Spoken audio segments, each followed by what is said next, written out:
إنما الأعمال بالنيات وإنما لكل امرئ ما نوى ومن كانت هجرته إلى الله ورسوله فهجرته إلى الله ورسوله ومن كانت هجرته لدنيا يصيبها أو امرأة ينكحها فهجرته إلى ما هاجر إليه أو كما قال رسول الله صلى الله عليه وسلم۔ میرے محترم بھائیوں اور بزرگوں، اس ساری کائنات کو پیدا کرنے والا بنانے والا ایک اللہ ہے اور کائنات کے ذرے ذرے کا مالک اللہ ہے اور سارے انسانوں کو رزق دینے والا اللہ ہے۔ وہ خالق ہونے میں سمد، وہ مالک ہونے میں سمد، وہ رازق ہونے میں سمد، کسی کا محتاج نہیں۔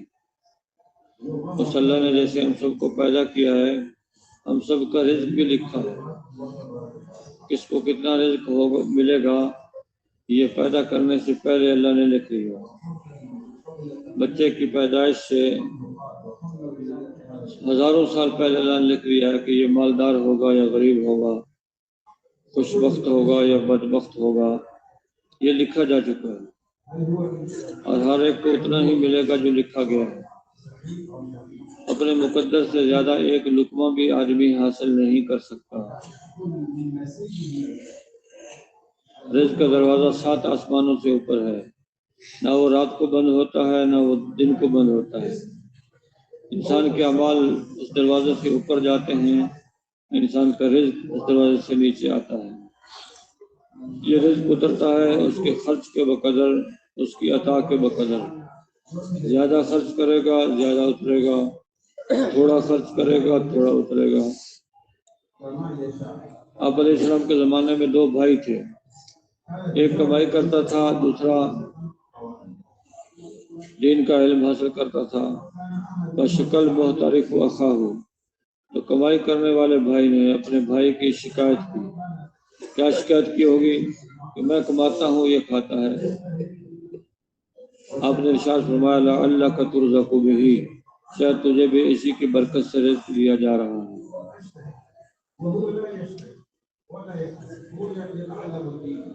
آپ علیہ السلام کے زمانے میں قبیلہ بنو اشعث یہ مدینے کی طرف آ رہے تھے۔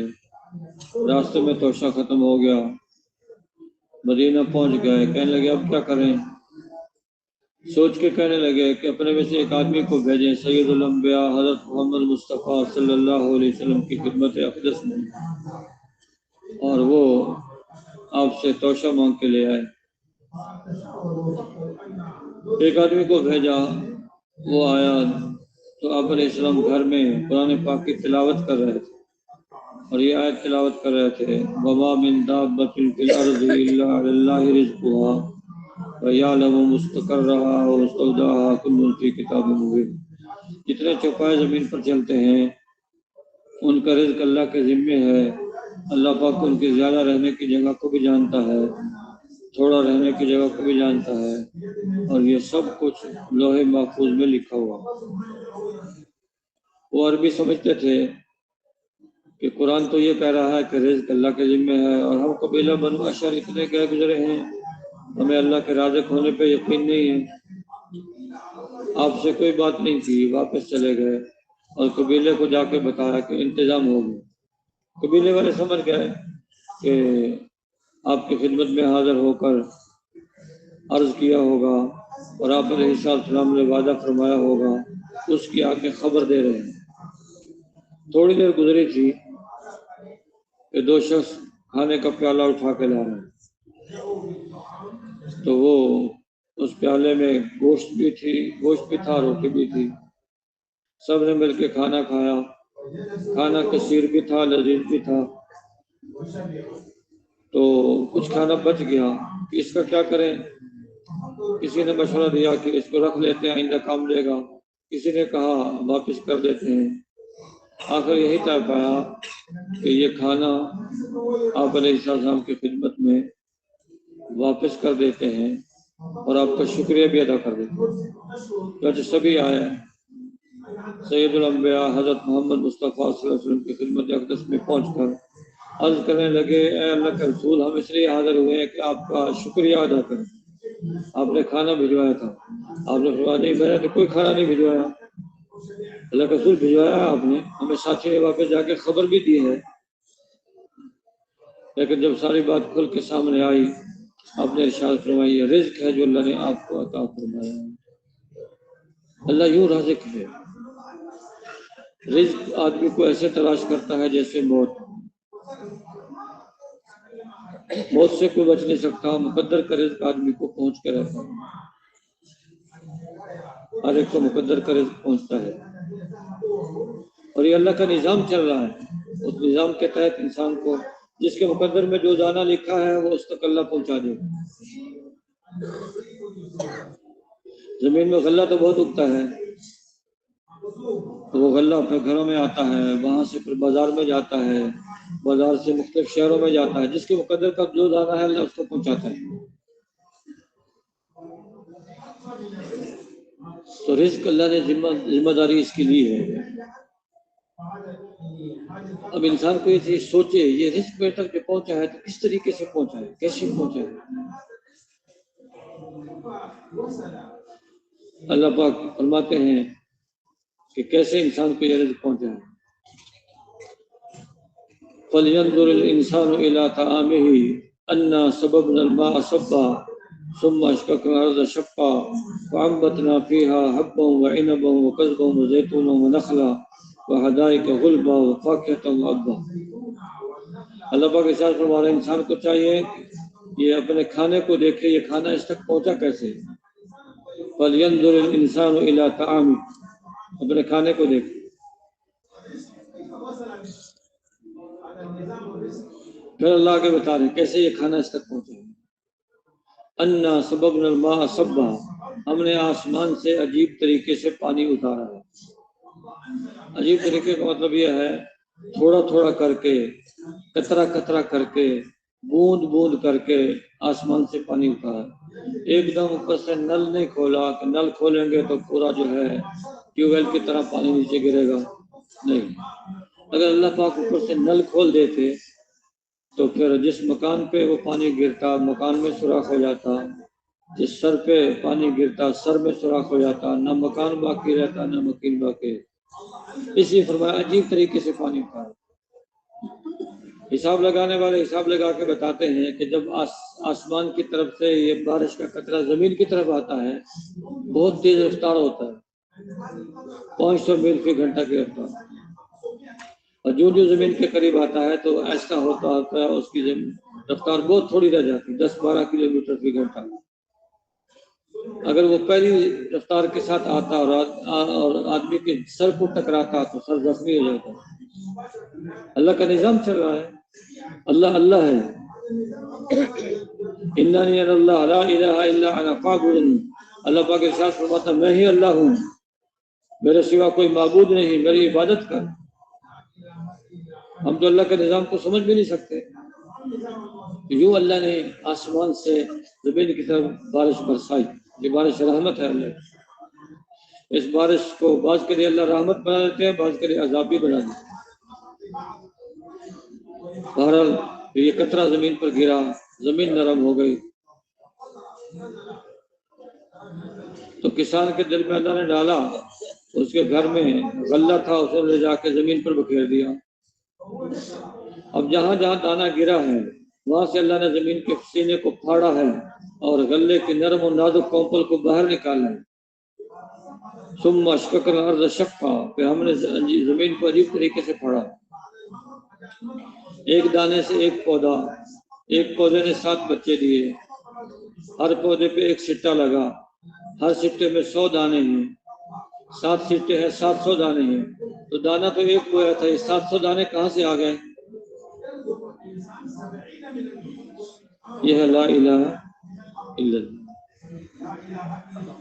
کرنے والی ذات اللہ کی۔ رزق اللہ پہنچا رہا ہے، اللہ رازق ہے، بندہ رازق نہیں ہے، نہ ماں رازق ہے نہ باپ رازق ہے، اللہ رازق ہے۔ کچھ لوگوں نے حساب لگایا کہ جس تناسب سے دنیا کی آبادی بڑھ رہی ہے تو آج سے 50 سال کے بعد غلہ ان کو پورا نہیں آئے گا، کیونکہ غلے کی پیداوار تھوڑی اور آبادی کی کا تناسب زیادہ. تو آج سے 50 سال کے بعد لوگوں کو گھاس کھانی پڑے گی جیسے جانور گھاس کھاتے ہیں. غلہ پورا نہیں آئے گا. وہ 50 سال گزر گئے ہیں، آج تک تو کسی نے گھاس نہیں کھائی. 2 روٹی کھا کے ہر کوئی سوچ رہا ہے. اور بلکہ جتنے کھانے کی چیزیں اب ہیں اتنی اس سے پہلے نہیں تھی، کیونکہ رازق اللہ ہے. زمین رازق نہیں ہے، آسمان رازق نہیں ہے، اللہ رازق ہے. لا تقتلوا اولادکم من املاق، من خشیت املاق، کہ تم اولاد کو فقر کے ڈر سے اولاد کو قتل مت کرو. تمہارا رازق بھی میں ہوں، ان کا رازق بھی میں ہوں. اللہ کا نظام ہے. آبادی تھوڑی تھی، اسی زمین میں تھوڑی پیداوار ہوتی تھی. آبادی بڑھ گئی، اس کی اللہ نے پیداوار بڑھا دی، اسباب زیادہ پیدا کر دیے. تو پھر اللہ پاک فرماتے ہیں فَأَنبَتْنَا فِيهَا حَبًّا، ہم نے زمین میں غلہ اگائے. اور صرف غلہ نہیں، اور بھی بہت ساری چیزیں اگائیں. وَإِنَبًا، انگور اگائے. وَقَضْبًا، ترکاریاں اگائی ہیں. زیتون و نخلا، زیتون اور کھجور اگائی ہیں. وحدائق غلبا، اور گنجان باغات ہیں، ان کے اندر سبز میں، ان کے اندر تر میوے ہیں. تر آدمی وہ پھل کھاتا ہے، اس کا بعض دفعہ اس کا رس نچوڑ کے پیتا ہے. یہ اللہ کا نظام ہے، اللہ کا نظام ہے. فاکہۃ و ابا، اور خشک میوے بھی اللہ پاک نے نکالے. تر میوے بھی اللہ کہہ رہا نکالے ہیں، اور خشک میوے بھی نکالے ہیں. اور گھاس نکالی ہے. اچھا، 8 چیزوں کا ذکر کیا اللہ نے. یہ 7 چیزیں تو بندہ کھاتا ہے، گھاس تو نہیں کھاتا. لیکن گھاس کا ذکر کیوں کیا؟ اس لیے کیا، یہ گھاس جانور کھاتا ہے. جانور کے پیٹ میں جب گھاس چلی جاتی ہے تو اسی گھاس سے اللہ پاک اس جانور کے اندر، جانور گھاس کھا کے فربا موٹا ہو گیا، گھاس کو اللہ نے گوشت میں تبدیل کر دیا، گھاس سے گوشت بنا. پھر بندہ جانور ذبح کرتا ہے اور اس کو گوشت کھاتا ہے. گھاس سے گوشت کھایا، گوشت بنا، گوشت سے انسان کی غذا بن گئی. یا اسی گھاس سے اللہ نے دودھ پیدا کر دیا، جانور کے پیٹ میں دودھ پیدا کر دیا. حضرت عبداللہ ابن عباس رضی اللہ عنہ فرماتے ہیں کہ جب یہ جانور کے پیٹ میں گھاس چلی جاتی ہے، اس کو پھر اس غذا کو پکایا جاتا ہے، دودھ اوپر آ جاتا ہے، اس کے اوپر خون آ جاتا ہے. پھر جگر کے ذمہ اللہ نے یہ لگایا ہے، یہ جگر کا کام ہے کہ خون کو پہنچا دیتا ہے خون کی نالیوں میں، اور دودھ کو پہنچا دیتا ہے تھنوں میں. اچھا، برتن ایک ہے، جو فضلہ ہے اس کو نیچے اتار دیتا ہے. برتن ایک ہے، اسی معدے کے اندر 3 چیزیں بن رہی ہیں. فضلہ نیچے اتار دیا، خون کو ادھر پہنچا دیا، دودھ کے تھنوں میں پہنچا دیا. مجال ہے دودھ کے اندر خون کی آمیزش ہو یا خون کے اندر دودھ کی آمیزش ہو.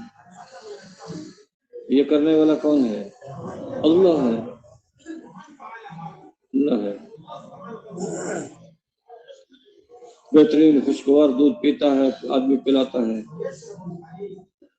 جیسے اللہ نے پیدا کیا ہے اسی تناسب سے اللہ نے انسان کا رزق بھی اتارا ہے. جہاں دودھ کی ضرورت ہے اللہ نے وہاں دودھ کی پیداوار زیادہ کر دی. جہاں پھلوں کی ضرورت ہے اللہ نے وہاں پھلوں کی پیداوار زیادہ کر دی. تو یہ اللہ کا نظام چل رہا ہے. تو پیدا کرنے والا اللہ ہے، رزق دینے والا بھی اللہ ہے. رزق دینے والا، وہ ماں کے پیٹ کے اندر بچے کو رزق دیتا ہے، بند انڈے کے اندر چوزے کو رزق دیتا ہے.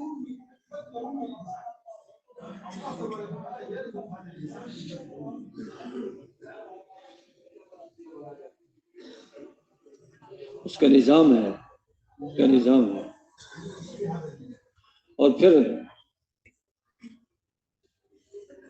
فرعون نے حضرت موسیٰ علیہ السلام کو قتل کرنا چاہا، اللہ پاک نے حضرت موسیٰ علیہ السلام کا رزق فرعون کے خزانے سے دیا، اللہ رازق ہے، دشمن کو بھی ذریعہ بنا دیتا ہے اللہ رزق کے پہنچانے۔ فرعون کے دربار میں بات چل پڑی کہ بنی اسرائیل میں ایک بچہ پیدا ہوگا تو وہ تیری حکومت کو ختم کرے گا، اور فرعون پریشان، یہ کیا ہوگا؟ وہ بچہ پیدا ہوگا تو نبی ہوگا، نبی ہوگا تو پھر یہ بنی اسرائیل میں سے آئے گا، اور بنی اسرائیل تو ہمارے یہ چھوٹے چھوٹے کام کرتے ہیں، ہمارے غلام بنا کے رکھا ہوا تھا، وہ تو پھر اس قوم کو میرے سے آزاد کرائے گا۔ اس بچے کا پہلے سے انتظام کیا جائے تاکہ وہ بچہ پیدا ہی نہ ہو۔ ابھی بچہ دنیا میں آیا نہیں ہے اور فرعون کو ڈر لاحق ہو گیا اپنی حکومت کا۔ اللہ یوں ڈراتا ہے، اس بچے سے اللہ ڈرا رہا جو ابھی پیدا بھی نہیں ہوا۔ اور فرعون کا دعویٰ کیا ہے کہ میں رب ارض ہوں، اور اللہ پاک رب عرش ہے، میں زمین کا رب ہوں، وہ آسمان کا رب، اور ڈر رہا ہے اس بچے سے جو ابھی پیدا نہیں ہوا۔ کابینہ کو کچھ سوچو کیا اس کا کیا حل ہے؟ انہوں نے سوچ کے بتایا کہ اس کا حل آسان ہے، بنی اسرائیل کے ہاں جو بچہ پیدا ہو اس کو قتل کیا جائے۔ قانون بن گیا، قانون۔ بعض دفعہ آدمی قانون، ملک والے بعض دفعہ ایسا قانون بناتے ہیں کہ جو قانون ٹکراتا ہے اللہ کے بنائے ہوئے قوانین سے، اور بعض دفعہ ایسا قانون بناتے ہیں جس سے دین کو فائدہ ہوتا ہے۔ آدمی تو قانون بنا کے چلا جائے گا، قبر میں پہنچ جائے گا، اس کا بنا ہوا قانون چلتا رہے گا 5 سال 10 سال 50 سال 100 سال۔ تو اگر اس کا قانون شریعت کے موافق ہے تو اس کا فائدہ اس کو قبر میں پہنچتا رہے، اس کے لیے صدقہ جاری ہے۔ اور اگر اس کا وہ بنا ہوا قانون سنت شریعت کے خلاف ہے جس سے بے دینی آئے گی تو اس کا وبال اس کو قبر میں پہنچتا رہے۔ تو ان کی کابینہ نے قانون بنایا کہ جو بچہ پیدا ہو اس کو قتل کیا جائے، چنانچہ بچے قتل ہونے لگے۔ اور ایسی مضبوط حکومت تھی، ایسی مضبوط، احتجاج کی ایک آواز بھی بلند نہیں ہوئی۔ بنی اسرائیل کو ایسا دبا کے رکھا ہوا تھا، یہ نہیں کہہ سکے فرعون یہ تو کیا کر رہا ہے، ان بچوں کو کیا قصور ہے، معصوم بچے۔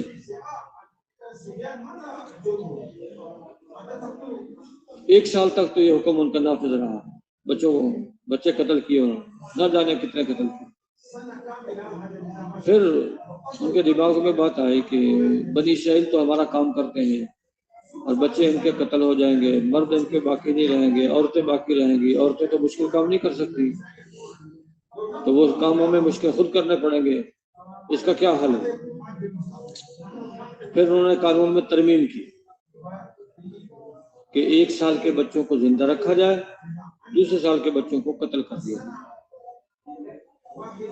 اس سے بنی اسرائیل کی افرادی قوت بھی زیادہ نہیں ہوگی کہ ہمارے ساتھ ٹکرا سکیں، اور ہمارے کام بھی چلتے رہے۔ حضرت ہارون علیہ السلام کو اللہ پاک نے اس سال میں پیدا کیا جو سال بچوں کے زندہ رکھنے کا تھا، اسے مسئلہ نہیں تھا۔ حضرت موسیٰ علیہ السلام کو اللہ نے قصداً اس سال میں پیدا کر کے دکھایا جو سال بچوں کے قتل کرنے کا تھا، اور وہ چھریا کانٹا لے کے پہنچ جاتے فرعون کے آدمی، جس گھر میں بچے کی اطلاع ملتی پکڑ کے ذبح کر دیتے۔ حضرت موسیٰ علیہ السلام پیدا ہو گئے، اب والدہ کو خوف ہوا کہ اب فرعون نہیں آیا اور میرے بچے کو قتل کر دیں گے۔ حضرت مولانا شیخ صاحب رحمہ اللہ فرماتے تھے کہ اللہ پاک نے فرمایا ان خفتی فالقیہ فی الیم، اگر تو ڈرے تو اس کو پھر دریا میں ڈال دے۔ کیا مطلب ہے؟ اگر نہ ڈرے تو میں تیرے بچے کو تیری گود میں پال کے دکھا دوں گا، لیکن اگر ڈرے تو پھر دریا میں ڈال دوں گا۔ تو والدہ کو خوف پیدا ہو گیا، تابوت منگوایا، تابوت میں ڈالا اور بچے کو دریا میں چھوڑ دیا۔ اچھا جب دریا میں چھوڑ دیا اب پریشانی لاحق ہو گئی، اوہو اگر بچہ میری آنکھوں کے سامنے ہوتا تو چلو اگر فرعونی آتے قتل کر دیتے تو پتہ تو ہوتا بھی چلو چلا گیا، دنیا سے چلا گیا ہے۔ اب تو وہ بچہ میں نے سمندر کے دریا کے حوالے کر دیا ہے، نہ جانے کوئی سمندری جانور کھا جائے، نہ جانے وہ صندوق ڈوب جائے، پتہ نہیں کیا ہو بچے کو۔ ایسا خوف لاحق ہوا، ایسا خوف لاحق ہوا، پریشان۔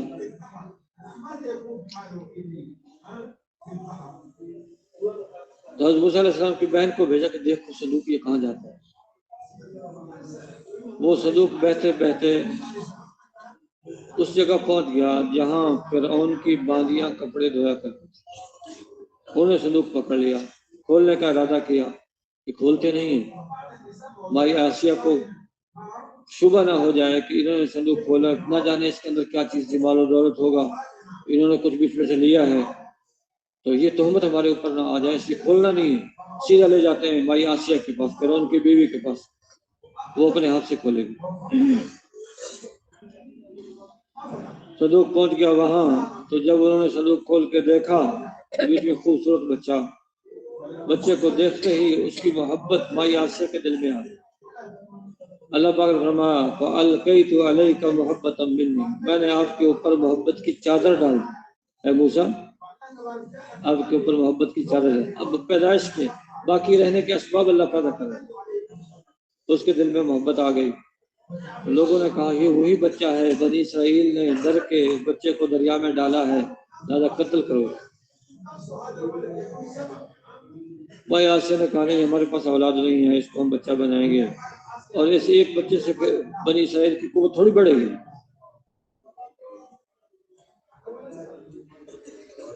اور سپاہیوں کو کہا میں بات کرتی ہوں فرعون سے،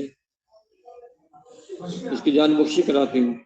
تو ایسے کا یہ بچہ ہے اور ہمارے پاس اولاد نہیں ہے، اس کو بیٹا بنائیں گے، جب ہم بیٹا بن کے ہمارے گھر میں پلے گا تو پھر ہمارا دشمن تھوڑی ہوگا، ہماری آنکھوں کی ٹھنڈک بنے گا۔ پھر انہوں نے کہا تیری آنکھوں کی ٹھنڈک تو بنے گا، میری آنکھوں کی ٹھنڈک نہیں بنے گی۔ چنانچہ بھائی آسیہ نے چھڑا لیا ان سے۔ اب اس کو دودھ کون پلائے؟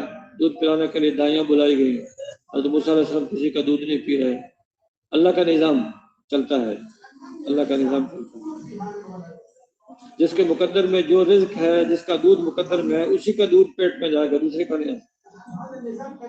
جو بھی دائی آئے تو حضرت موسیٰ علیہ السلام دودھ ہی نہ قبول کریں کسی کا۔ آخر حضرت موسیٰ علیہ السلام کی بہن پہنچ گئی کہ میں تمہیں ایک ایسی عورت کا پتہ بتاتی ہوں کہ جس کا دودھ یہ بچہ پی لے۔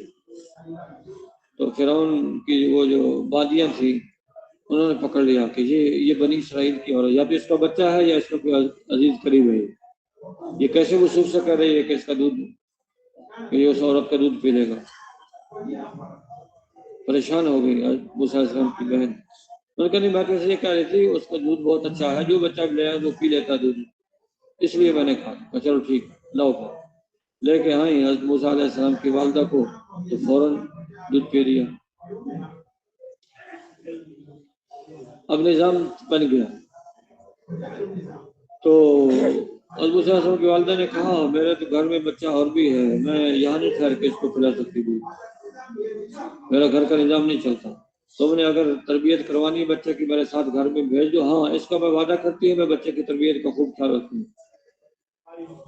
کہا اچھا چلو ٹھیک ہے، اب اس بچے کو میں جدا نہیں کر سکتی لیکن مجبوری ہے، ایسا ہے کہ کبھی کبھی ملانے کے لیے لائے۔ ٹھیک ہے۔ حضرت موسیٰ علیہ السلام کی والدہ لے کے چلی گئی گھر میں جا کے تربیت۔ اب تربیت ہو رہی ہے حضرت موسیٰ علیہ السلام کی، اور خرچہ کہاں سے مل رہا ہے؟ فرعون کے دربار سے، فرعون کے خزانے سے۔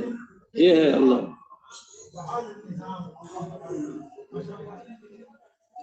تو حضرت موسیٰ علیہ السلام تھوڑے بڑے ہوئے، بھائی آسیہ نے کہا بچے کو ملانے کے لیے لاؤ۔ بچے کو ملانے کے، اور درباریوں کو کہا دیکھو بچہ آج آ رہا ہے، ہر ایک ہدیہ دینا، اس بچے کو ہدیہ دینا، اس کی والدہ کو ہدیہ دینا، اور میں نگرانی خود کروں گی، دیکھتی ہوں کون دیتا ہے کون نہیں دیتا۔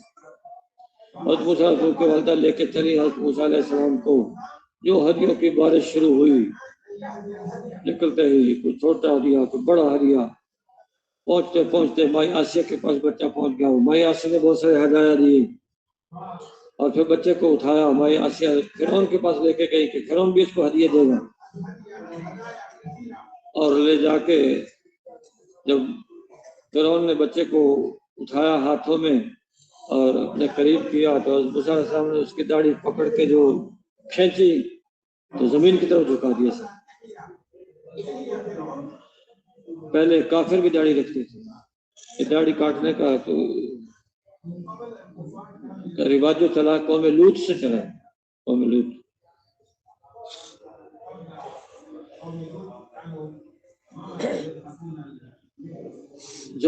جب اس نے جھکا دیا فرعون کے سر کو نیچے کی طرف، فرعون سمجھ گیا یہ وہی بچہ ہے، بلاؤ سپاہیوں کو کرو اس کو قتل، لیکن جس کے بچانے کا اللہ نے ارادہ کر لیا، جس کو رب رکھے اس کو کون چکھے۔ چھریاں تیار ہیں، سپاہی موجود ہیں، بچہ ہے کوئی فوج نہیں کہ آگے سے لڑے گی، بچہ ہے، اور اللہ پاک فرماتے ہیں وہ ہوگا جو میں چاہوں گا، ملک تیرا ہے، حکومت تیری ہے، لیکن وہ نہیں ہوگا جو تو چاہے گا۔ بھائی آسیہ نے کہا نہ سمجھ بچہ ہے،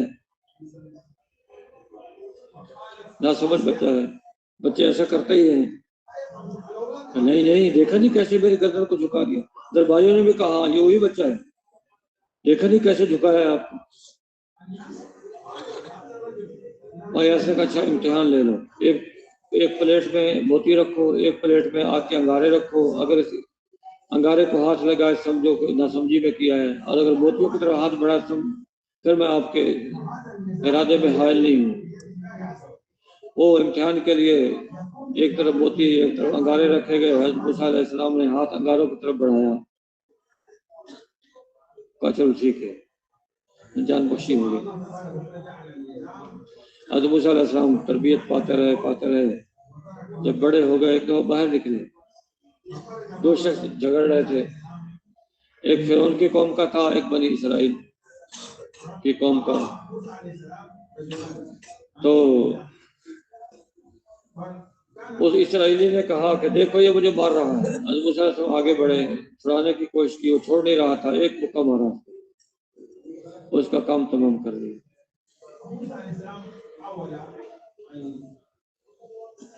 اب شور بچ گیا پورے ملک میں کہ کسی اسرائیلی نے قبطی کو مار دیا ہے، اسرائیلی نے فرعون کی قوم کے ایک آدمی کو مارا ہے۔ اب بڑی تحقیقات شروع ہوئی اور بہت کچھ لوگوں نے دباؤ ڈالا فرعون پر کہ تم اس کا بدلہ لو، ضرور بدلہ لو، یہ ضرور کسی اسرائیلی نے یہ کام کیا ہے۔ تو فرعون نے کہا ٹھیک ہے بدلہ لیتے ہیں، لیکن آدمی تو سامنے ہے نا، قاتل کا تو پتہ لگے، لیکن ان دونوں کے سوا کوئی تھا نہیں ہو، اس لیے کوئی پتہ نہیں لگ سکتا۔ دوسرے دن حضرت موسیٰ علیہ السلام پھر نکلے تو پھر یہ آدمی دوسرے ایک آدمی سے لڑ رہا تھا، پھر اس نے پکارا موسیٰ یہ مجھے مارنے لگا ہے۔ حضرت موسیٰ علیہ السلام آگے بڑھے اور میں کل تو ایک کے ساتھ لڑ رہا تھا، آج تو دوسرے کے ساتھ لڑ رہا ہے، لگتا ہے کہ تو ہی جھگڑا لوں۔ آگے بڑھے، اس کو خطرہ لاحق ہوا کہ کل اس کو مکہ مارا تھا، اس کا کام کر دیا، آج مجھے مکہ مار کے میرا کام تمام کر دیا۔ شور مچا دیا اس نے، لوگوں دیکھو یہ وہی شخص ہے، کل ایک آدمی کو قتل کیا تھا، آج یہ مجھے قتل کرنا چاہتا ہوں۔ اور وہ خبر پہنچ گئی دربار میں۔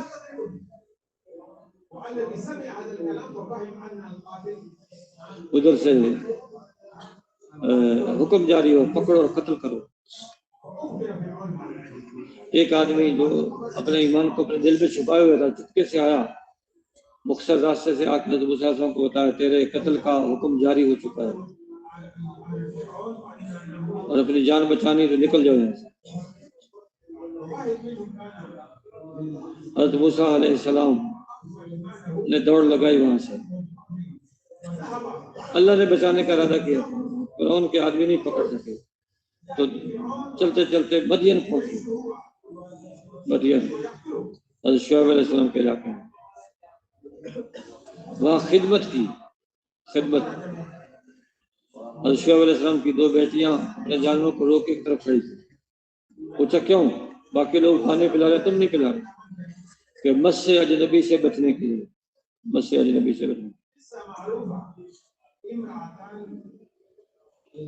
حضرت موسیٰ علیہ نبی کے اندر طاقت ہوتی ہے. کنویں کا پتھر اتنا بھاری تھا جس کو 10 آدمی مل کے ہٹاتے تھے، یا کنویں کا ڈول اتنا بڑا تھا 10 آدمی مل کے کھینچتے تھے. حضرت موسیٰ علیہ السلام نبی کے اندر طاقت ہوتی ہے. نبی کے اندر 100 جنتی مردوں کی طاقت ہوتی ہے.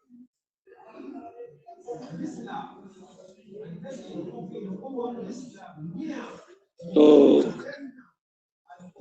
حضرت موسیٰ علیہ السلام نے وہ پتھر ہٹایا، ڈول کھینچا، پانی پلا دیا، جلدی گھر چلی گئی. والد نے پوچھا کیسے، جلدی کیسے آ گئی؟ انہوں نے واقعہ بتایا کہ اچھا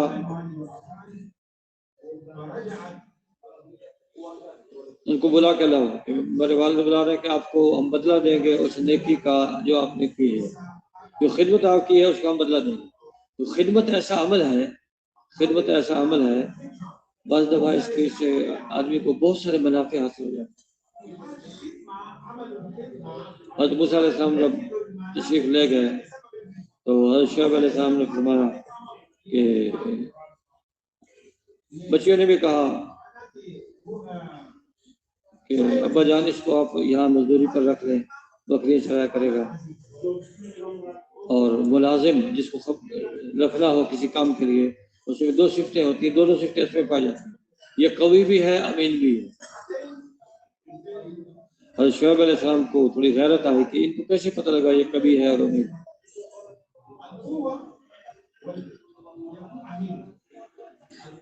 بچیوں نے بتایا کہ کبھی تو اس لیے ہے کہ اس اکیلے نے وہ پتھر ہٹا دیا جو 10 آدمی ہٹاتے تھے، یہ کبھی ہے. اور امین اس لیے ہے جس بچی کو بھیجا تھا بلا کے لاؤ اس کو، جب بلانے کے لیے گئی حضرت موسیٰ علیہ السلام نے آنکھ اٹھا کے دیکھا عورت ذات ہے، فوراً آنکھ نیچے کر. جو آدمی نگاہ کی حفاظت بہت ضروری ہے، نگاہ کی حفاظت بہت ضروری ہے. جو آدمی غیر محرم پر نگاہ پڑتے ہی اپنی نگاہ کو جھکا لے گا اللہ پاک اس کے دل کو امن اور ایمان سے بھر دے گا. امن اور ایمان سے.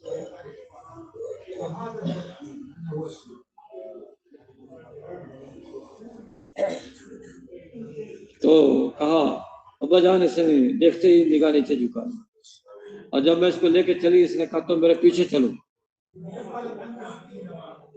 اور جدھر مڑنا ہو پیچھے سے پتھر پھینک کے مجھے بتا دیا کرو میں ادھر مڑ جائے. وہ خوش ہو گئے حضرت شعیب علیہ السلام. پھر بات کی کہ 2 بیٹیوں میں سے ایک کا نکاح آپ کے ساتھ کر دوں گا، تو بشرطے کہ آپ 8 سال بکریاں چرائیں یا 10 سال چرائیں. حضرت موسیٰ علیہ السلام نے قبول کیا. علماء فرماتے ہیں کہ ویسے مہمانی کر دیتے اور رکھ لیتے. اس کا جواب دیتے ہیں کہ حضرت موسیٰ علیہ السلام کی طبیعت کو دیکھ کے پہچان گئے کہ یہ ایسے رہنے والا آدمی نہیں ہے، احسان کا بوجھ محسوس کرے گا، اس لیے فرمایا کہ مزدوری پہ بکریاں چراؤ. حضرت موسیٰ علیہ السلام نے پھر 10 سال کی مدت پوری کی. 10 سال کی مدت جب مدت پوری ہو گئی تو پھر گھر والوں کو لے کے چلے آئے. راستہ بھول کے خشکی کے بجائے جنگل میں پہنچ گئے. ادھر درد ذیل شروع ہو گیا، آگ کی ضرورت پیش آئے. گھر والوں کو کہا آپ یہاں بیٹھے، مجھے آگ جلتی دکھائی دے رہی ہے، میں وہاں سے کوئی انگارہ لے کے آتا ہوں. راستہ پوچھ گیا، وہاں گئے تو وہ آگ نہیں تھی، ایک درخت سے نور نکل رہا تھا، نور. وہاں اللہ پاک نے پیغمبری عطا کی اور حکم دیا اذهب الى فرعون انه طغى، جاؤ فرعون کی طرف وہ سرکش ہو گئے.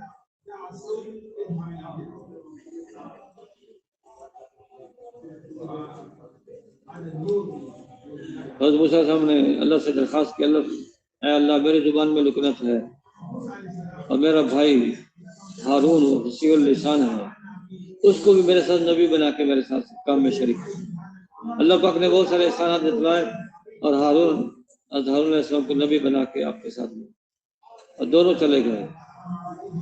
اذهبا الى فرعون انه طغى، دونوں جاؤ فرعون کی طرف، وہ سرکش ہو گیا۔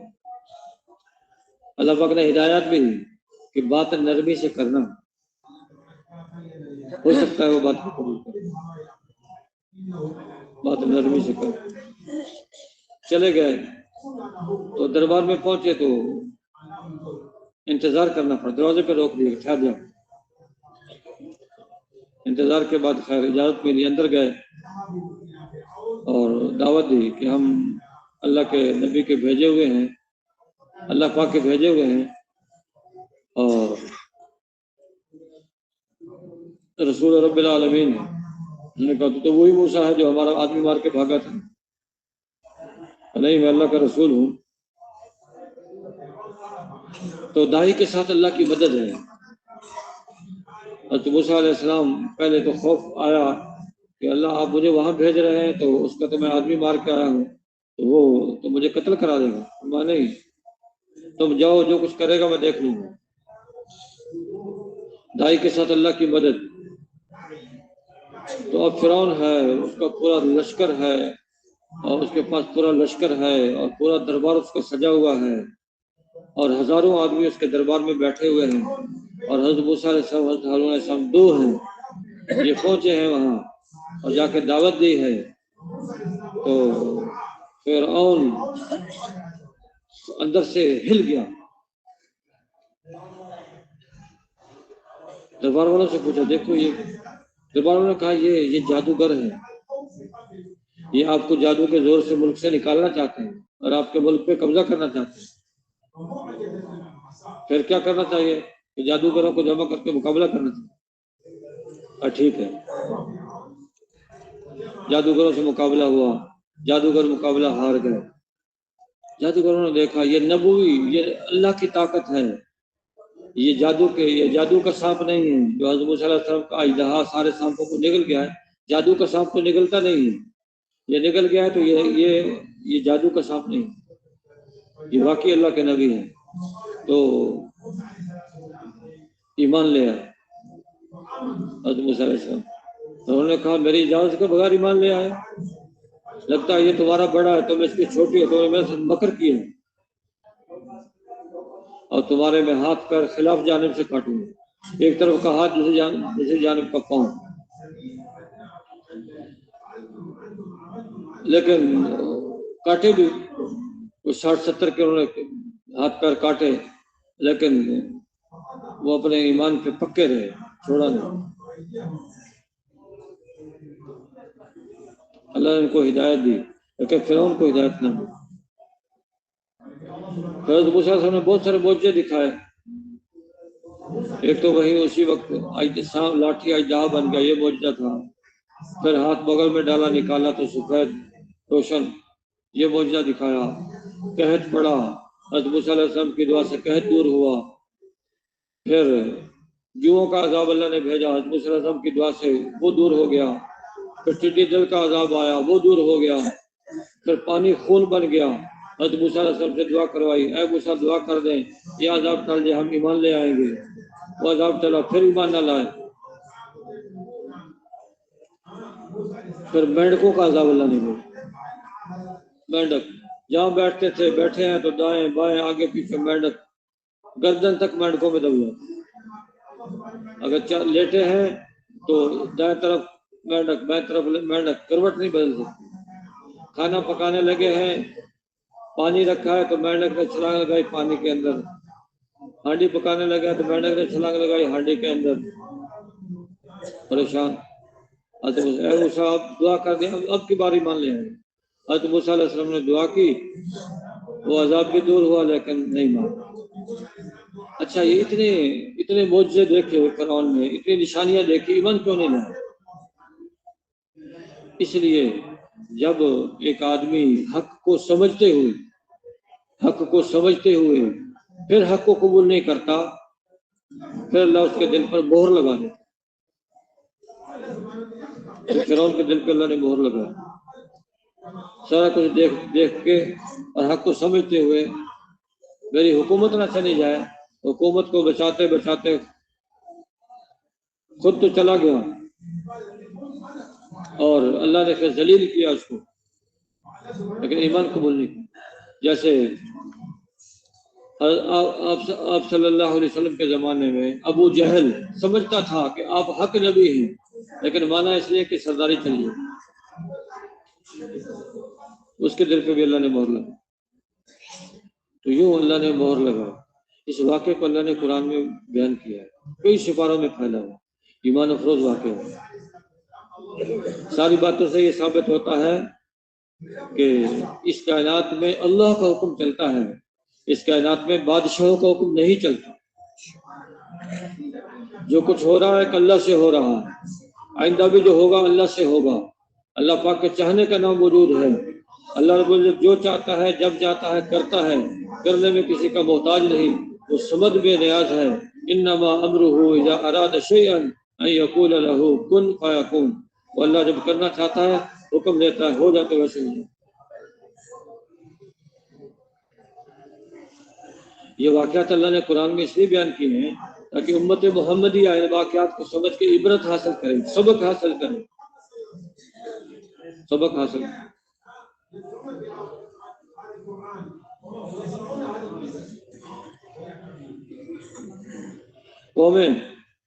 قوم عاد کا واقعہ اللہ نے بیان کیا، قوم سمود کا واقعہ اللہ نے بیان کیا. قوم سمود کو کہا دیکھو قوم عاد تمہارے سامنے ہلاک ہوئی ہے اور ان کے گھر تمہیں ملے ہیں، ان کی جائیدادیں تمہیں ملی ہیں. تو اللہ کے احکامات. حضرت صالح علیہ السلام نے ان کو دعوت دیتے رہے حتیٰ کہ جوان تھے دعوت دینا شروع کی، بوڑھے ہو گئے. قوم نے کہا ابھی تک یہ نا امید نہیں ہوا، اس سے کوئی ایسا سوال پوچھو جس سے یہ نا امید ہو جائے. کہا اے صالح ہم آپ پہ ایمان لے آتے ہیں، لیکن ہمارا ایک سوال ہے، وہ اس کا جواب دیں. آپ پہ ایمان لے. پہاڑی سے اونٹنی نکلے، 10 ماہ کی گابھن اونٹنی ہو، بچہ دے، پھر ایمان لائے. تو حضرت صالح علیہ السلام نے کیا عمل کیا؟ پھر 2 رکعت نماز پڑھی. کتنی رکعت؟ 2 رکعت نماز پڑھی. اللہ سے دعا کی، پہاڑی ہلی، چٹان پھٹی، اونٹنی نکل کے باہر آ گئی.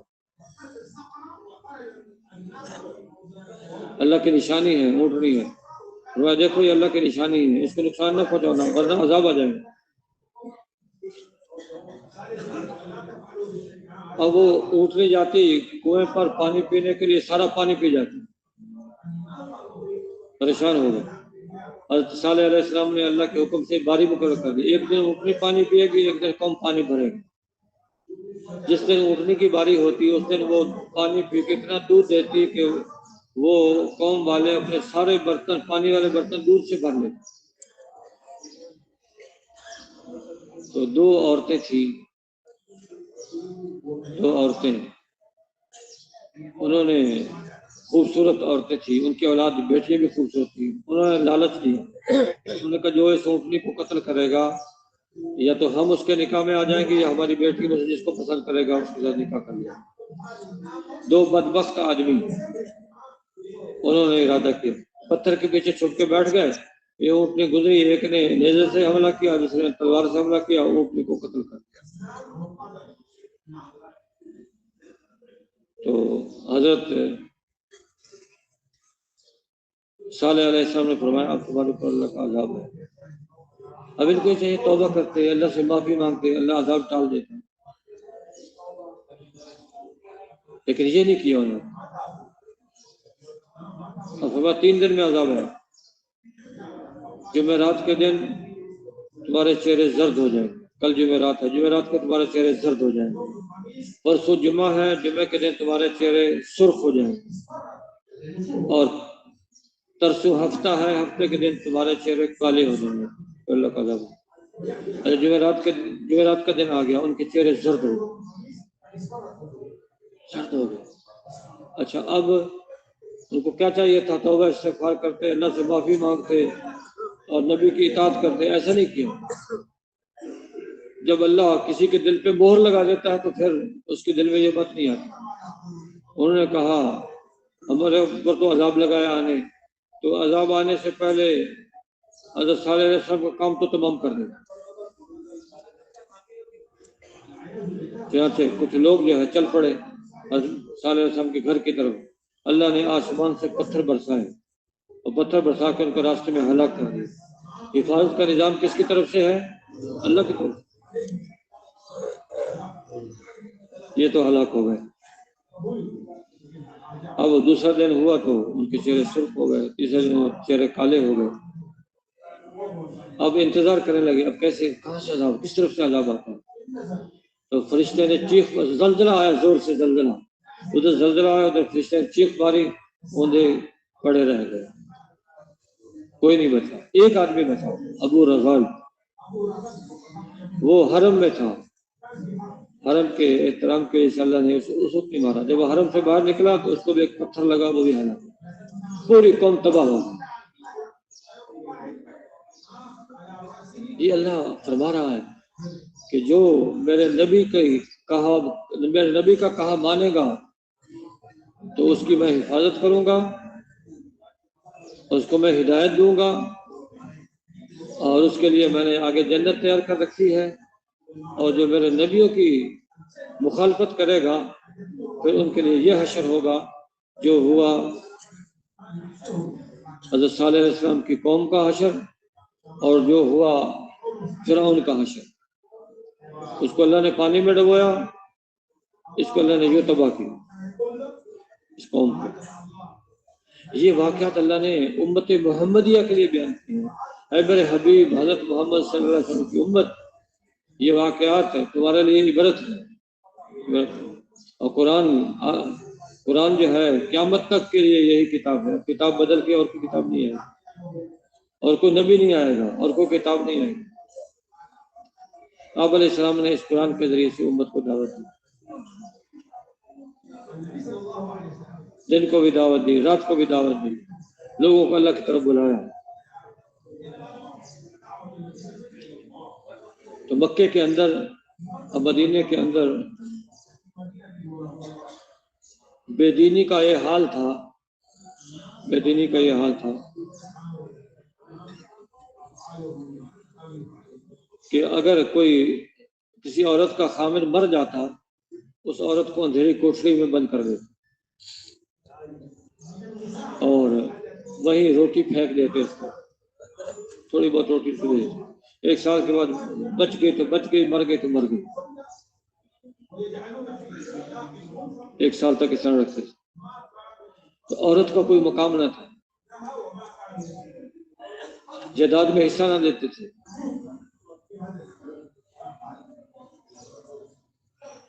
پھر حضرت محمد صلی اللہ علیہ وسلم تشریف لائے، آپ نے آ کے دعوت دی، اللہ نے ان کی وہ دشمنیاں ختم کر دی،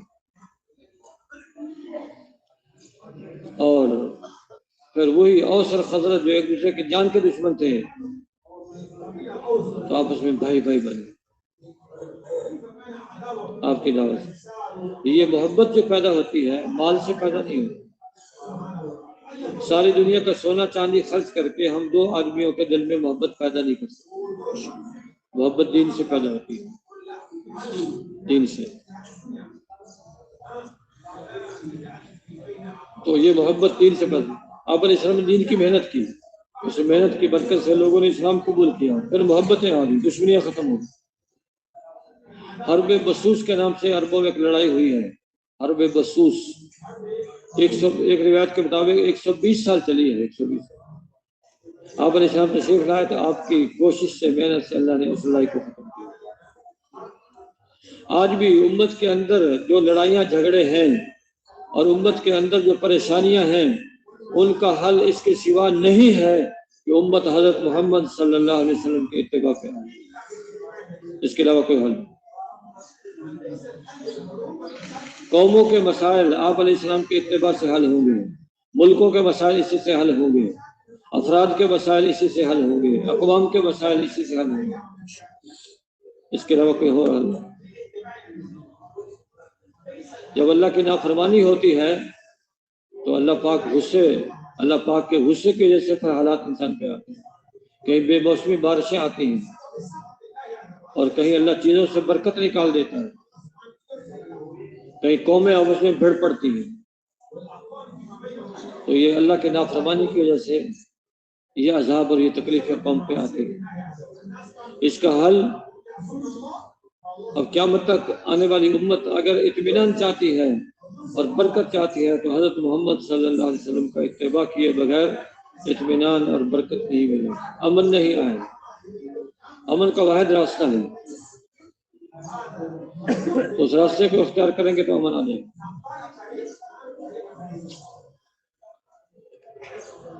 تو جیسے پہلے نبیوں نے دعوت دی، ایسے آپ علیہ السلام نے دعوت دی، دعوت دیتے رہے. دائی کے اوپر حالات آتے ہیں، آپ پر بھی حالات آئے. تو شاہ ابی طالب میں 3 سال تک بند کیا مکے والے. آپ نے اس کو برداشت کیا، دعوت کا کام نہیں چھوڑا. پھر جب اعلان نبوت کیا تو اس اعلان کے بعد 3 سال تک حکومت، 3 سال تک چپکے دعوت دی. پھر اعلانیہ دعوت کا حکم آیا، پھر اعلانیہ دعوت دینا شروع. تو اپنے نبی کے ذریعے سے اللہ نے امت کے سامنے سارے نمونے ظاہر کیے. خوف و خطرہ ہو تو پھر چپکے دعوت دی، جیسے آپ علیہ السلام نے مکے کے اندر چپکے دعوت دی. اور جہاں یہ خطرہ نہ ہو تو پھر علانیہ دعوت، جیسے آپ علیہ السلام نے مدینے کے اندر جا کے اعلانیہ دعوت. تو راستہ وہی ہے جو حضرت محمد صلی اللہ علیہ وسلم لے کے آئے، اس کے علاوہ کوئی اور راستہ نہیں. مکے کے لوگوں نے تو بڑا زور لگایا کہ آپ علیہ السلام کی دعوت کو سنے نہیں، آپ کی دعوت کو کوئی قبول نہ کرے. اس لیے اگر کوئی باہر سے آدمی مکے میں آتا، آدمی بٹھا رکھے تھے. ایک دفعہ حضرت طفیل بن عمرو دوسی آئے اور مکے والوں نے بتایا کہ دیکھیں آپ اجنبی ہیں، آپ مکے میں آئے ہیں، یہاں کے حالات سے واقف کرانا ہماری ذمہ داری ہے. یہاں ایک شخص ہے محمد صلی اللہ علیہ وسلم، وہ جادوگر ہے، اس کی بات نہیں سننی. اتنے کان بھرے. حضرت طفیل بن عمرو دوسی رضی اللہ عنہ نے کانوں کے روح تو ڈال دی. میرا ارادہ تو نہیں ہے اس کی بات سننے کا، لیکن ایسا نہ ہو کہ اس کی آواز میرے کانوں میں پڑ جائے بلا ارادی طور پر. تو مکے میں داخل ہو گئے. سوچنے لگے میں قوم کا شاعر بھی ہوں، قوم کا سردار بھی ہوں، اچھے برے کو سمجھتا بھی ہوں. اگر میں ان کی بات سن لوں، اچھی لگے تو قبول کر لوں، بری لگے تو رد کر دوں، اس میں کیا حرج ہے؟ دونوں کانوں کو روئی نکال کے باہر پھینک کے سیدھے آپ کی خدمت میں پہنچ گئے. محمد آپ اپنا دین میرے اوپر پیش کریں. آپ نے قرآن کی آیتیں پڑھ کے دین پیش کیا تو دل بدل گیا، اسلام قبول کر لیا. ادھر سے فارغ ہوئے تو مکے والوں کے پاس گئے. مکے والوں نے دور سے دیکھ کے کہا لگتا ہے تیرے اوپر جادوگر کی باتوں کا اثر ہو گیا، کیونکہ تیرا چہرہ بدلا ہوا. فرمانے لگے اگر اس کی بات حق ہو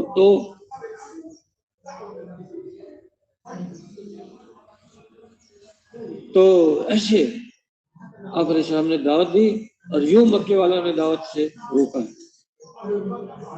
لیکن آپ دعوت دیتے رہے، ہر حال میں دعوت دی. پھر آپ قبائل کے پاس جاتے ہیں دعوت دینے کے لیے. پیچھے سے چچا ابو لہب، سگا چچا ہے، پتھر مار کے آپ کی کنڈلیوں کو لوہان کیا.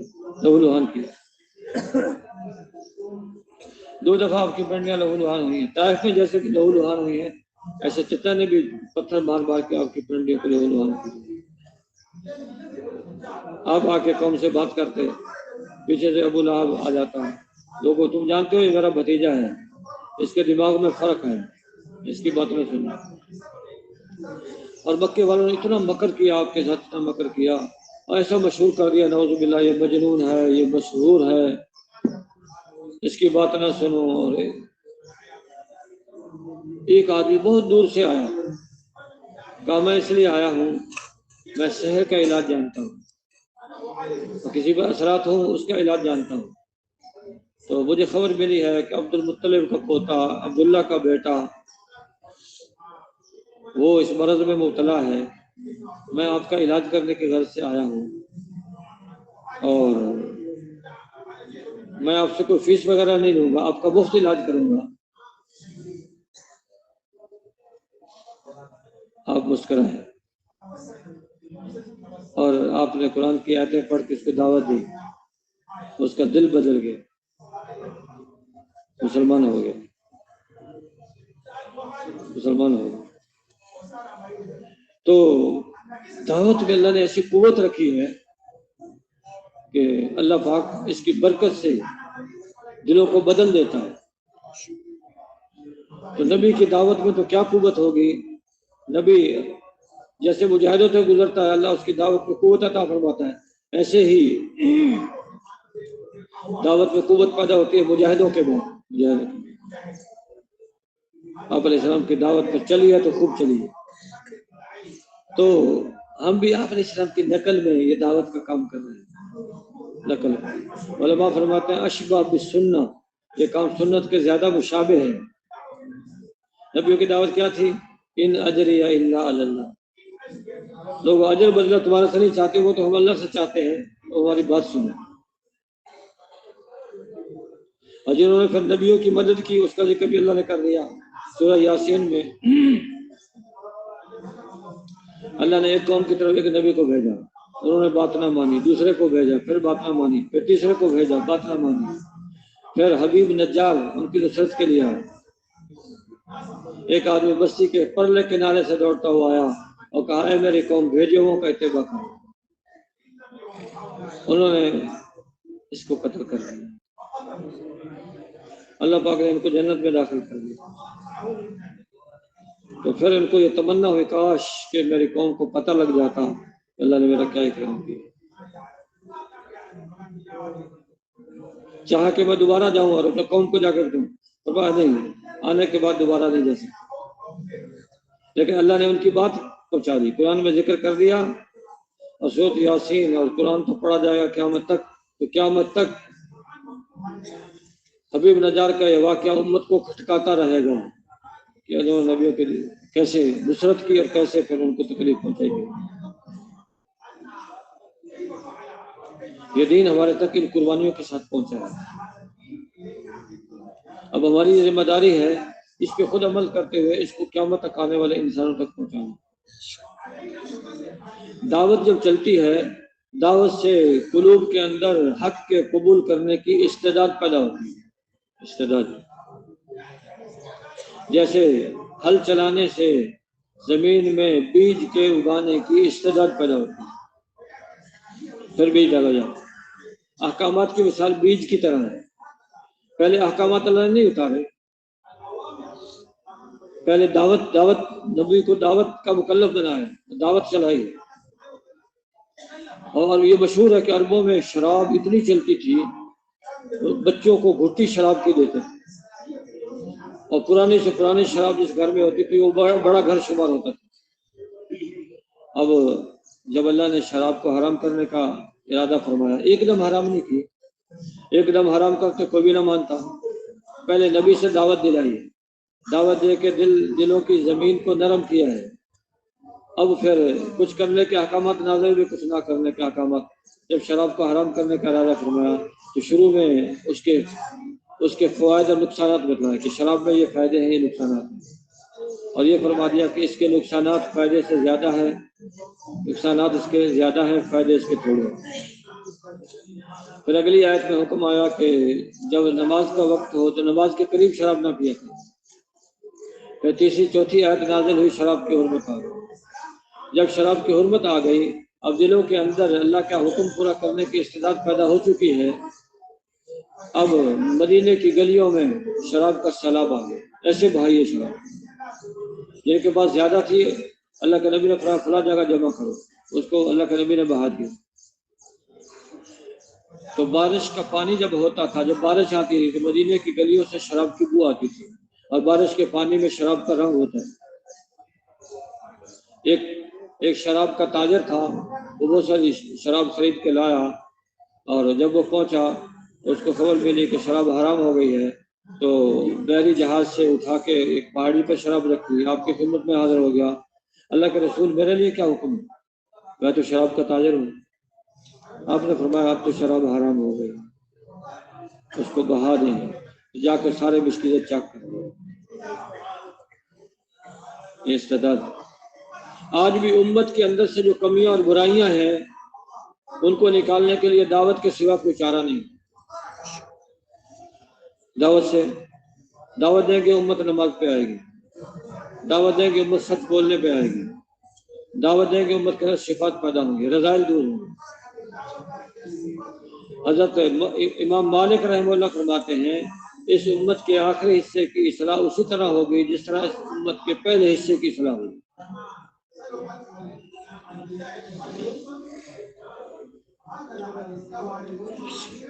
صحابہ کی دعوت تو کافروں کے لیے تھی، کونوا مثلنا، ہماری طرح ہو جاؤ، اور جو اسلام قبول کر لیتا تھا پھر اس کو دین سکھاتے تھے۔ ہماری دعوت تو بھی مسلمانوں کے لیے ہے۔ اللہ پاک فرماتے ہیں یا ایھا الذین آمنوا آمنوا، اے ایمان والو ایمان لے آؤ، یعنی جیسا ایمان لانے کا حق ہے، ایمان لانے کے بعد جو کچھ کرنا چاہیے، جو اعمال کرنا چاہیے وہ اعمال کرو۔ تو ایک غیر مسلم کو اسلام میں داخل کرنے سے زیادہ ضروری ہے ایک مسلم کو اسلام پر باقی رکھنا، کیونکہ کافر جب تک کافر ہے وہ واجب القتل نہیں ہے، لیکن اگر مسلمان اسلام پہ چلتے چلتے اسلام کو چھوڑ کے کفر کی طرف جائے گا تو اس پہ 3 دن تک اسلام پیش کیا جائے گا، اگر اسلامی حکومت ہو۔ اگر قبول کر لیا تو ٹھیک ہے، ورنہ اس کی گردن مار دی جائے گی۔ اس لیے ایک مسلمان کو اسلام پہ باقی رکھنا غیر مسلم کو اسلام میں داخل کرنے سے زیادہ ضروری ہے۔ اس وقت بہت سارے مسلمان کفر اسلام کی سرحد پہ کھڑے ہیں، مسلمان ان کے پاس چلے گئے وہ اسلام کے پکے ہو جائیں گے، اور غیر ان کے پاس پہنچ گیا تو وہ کفر میں داخل ہو جائیں گے۔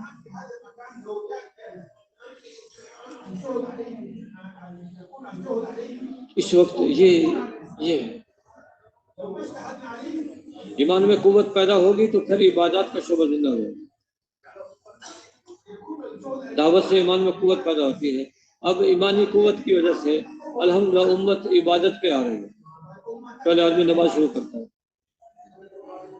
نماز، پھر اور زیادہ قوت پیدا ہوگی تو پھر گھر کی زندگی ٹھیک ہوگی، گھر میں دین آئے گا، اور زیادہ قوت پیدا ہوگی ایمان میں، پھر بازار میں ٹھیک چلے گا، معاملات ٹھیک ہوں گے، اور زیادہ ایمان میں قوت پیدا ہوگی پھر حکومت میں آدمی ٹھیک چلے گا۔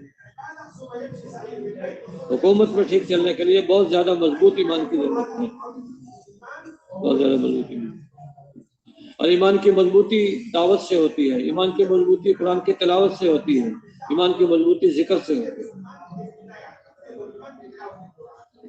الحمدللہ اللہ کے راستے میں نکل کر دعوت دینے کا موقع بھی ملتا ہے، ذکر کرنے کا موقع ملتا ہے، تلاوت کرنے کا موقع ملتا ہے، اس سے ایمان میں قوت پیدا ہوتی ہے۔ اللہ نے کتنوں کی زندگیوں کو بدل دی ٹوٹی پھوٹی دعوت سے، اور یہ سارا مجمع جو ہے اس دعوت کی برکت سے تو آیا ہے۔ مساجد آباد ہو رہی ہیں، مدارس بن رہے ہیں، دین پھیل رہا ہے الحمدللہ۔ یہ اس محنت کی برکت ہے، جو محنت حضرت محمد صلی اللہ علیہ وسلم لے کے آئے، اس محنت میں برکت ہے، لیکن اس محنت کو ہم نے چھوڑے رکھا ہے، جس کی وجہ سے نمازوں میں کمی آئی۔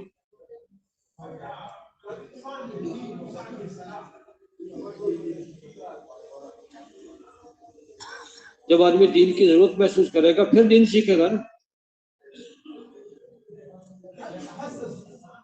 پھر علماء کی خدمت میں حاضر ہو کر دین کو سیکھے۔ یہ دین ہی نے تو بتایا ہے، یہ ماں ہے، یہ باپ ہے، یہ چھوٹا ہے، یہ بڑا ہے، اس کا یہ حق ہے، اس کا یہ حق ہے۔ اگر دین نہیں ہوگا تو انسان اور حیوان کی زندگی میں کوئی فرق نہیں ہوگا، بلکہ انسان جو ہے وہ جانوروں سے بدتر ہوگا، بل ہم اضل، اس سے زیادہ گمراہ ہوگا، زیادہ نقصان پہنچائے گا۔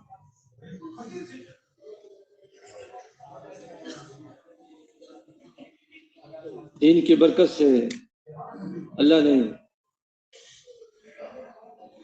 انسان کو برتری عطا فرمائی ہے، علم کی وجہ سے ساری مخلوق پر برتری ہے۔ لیکن علم سیکھ کر اگر آدمی اس پہ عمل نہ کرے تو اس کے خلاف حجت ہے۔ علم سیکھ کے اس پہ عمل کرنا، امت کو اس کے عمل پہ ڈالنا ہے، اس کی کوشش کرنا۔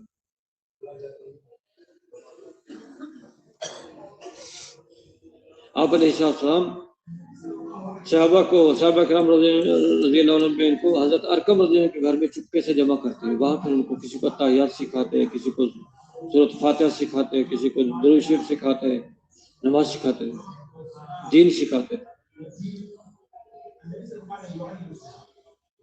اور کلمہ تو ہم نے پڑھ لیا ہے، اب پورے دین کو سیکھنا ہے، اس پہ چلنا ہے، اس پہ آنا ہے۔ جو آدمی دین سیکھنے کے لیے گھر سے نکلے گا، آسمان کے فرشتے اس کے لیے دعا کریں، سمندر کے اندر مچھلیاں اس کے لیے دعا کریں، بلوں کے اندر چوٹیاں اس کے لیے دعا کریں۔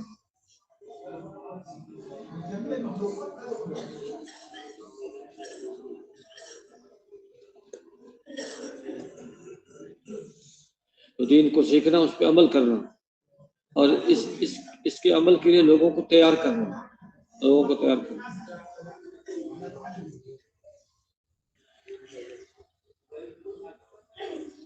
عبادت کی ہے، اگر سیکھ کے عبادت نہیں کی تو اس عبادت قبول نہیں ہوئی۔ اگر عبادت تو کر رہا ہے لیکن غذا ٹھیک نہیں ہے، اس کی اندر میں جانے والے غذا حرام غذا کھاتا ہے، تو اس کی عبادت قبول نہیں ہوئی۔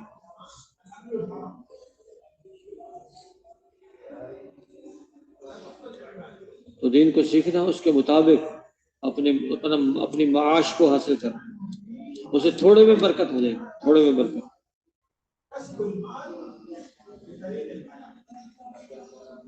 اس برکت کا مفہوم کافر نہیں سمجھتے، مسلمان سمجھتے۔ غزوہ خندق میں صحابہ کا حال یہ ہے کہ پیٹ پہ پتھر بندھے ہوئے ہیں۔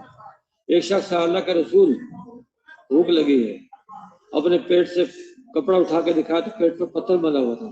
آپ نے اپنے پیٹ سے کپڑا اٹھایا تو 2 پتھر بندھے ہوئے تھے۔ حضرت جابر رضی اللہ عنہ نے محسوس کر لیا آپ کے چہرے کو دیکھ کر، اور گھر گئے، بیوی کو کہا کچھ کھانے کے لیے ہے؟ آپ علیہ السلام پہ بھوک کے آثار ہیں۔ میں ہاں ہے، یہ 1 سا جو ہے یہ میں پیس لیتی ہوں، یہ بکری کا بچہ ذبح آپ کر لیں، اور پھر اللہ کے نبی کو جا کے خبر کر دیں کہ جی تھوڑا سا کھانا ہے، تشریف لاؤ۔ ایسے ہی کیا، حضرت جابر آ گئے، اللہ کے رسول تھوڑا سا کھانا ہے، خود تشریف لے آئے، جس کو ساتھ لانا چاہیے ایک آدھ آدمی کو۔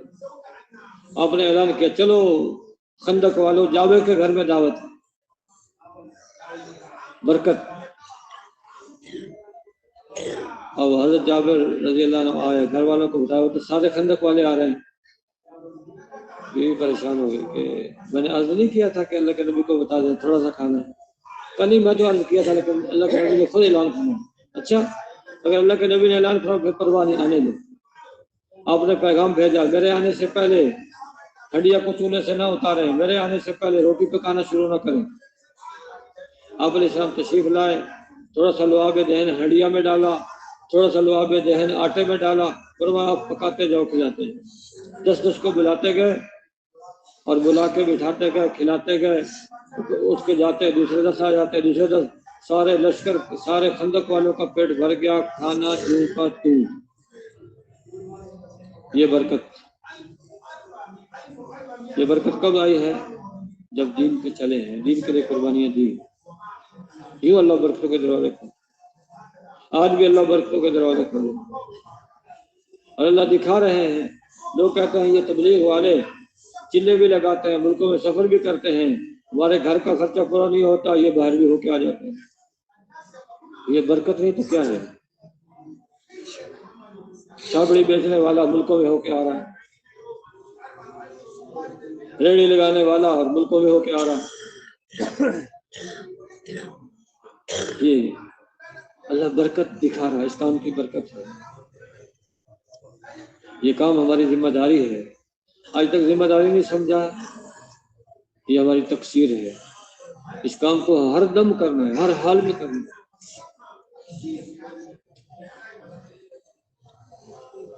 دین جو دنیا میں پھیلا ہے، نبیوں کے اخلاق سے پھیلا ہے، نبیوں کے بہترین اخلاق۔ آپ کے اخلاق کیا تھے؟